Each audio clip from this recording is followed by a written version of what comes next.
နဲ့ဖြစ်ဖြစ်တဲ့အရာတွေအားလုံးဒီဘဝလုံးအတွက်ကိုမြင်ဖြစ်တယ်ဆိုတော့ နောက်ဆုံးစကားမထားခဲ့တဲ့လွန်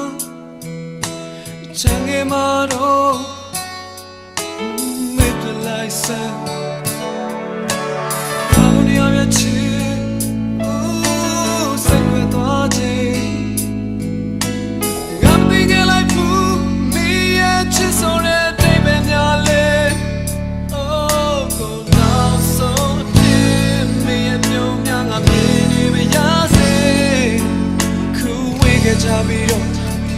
နောက်ထပ်တွေ့ရဖို့